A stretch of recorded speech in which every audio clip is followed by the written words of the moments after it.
Hello, Peter again, your Pinoy accountant.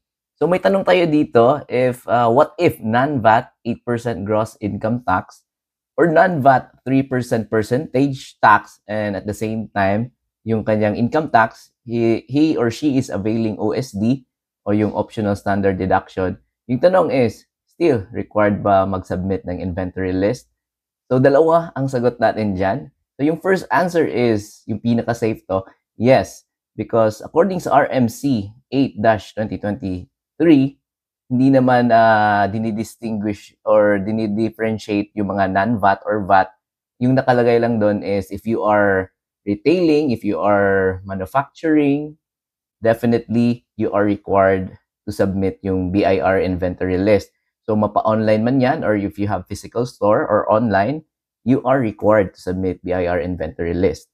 But, yon, may second answer tayo. Yung second answer natin is, it depends sa inyong RDO.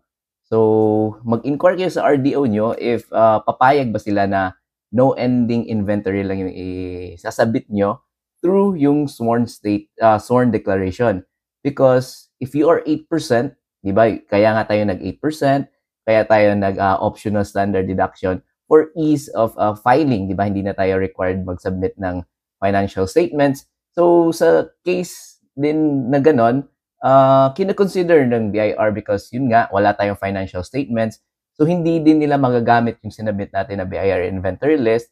Wala kasi silang mapagko-compare or matching, kumbaga, ng mga figures na nilagay niya doon sa inventory list. Wala naman kasi tayong financial statements. So, yun yung sagot doon.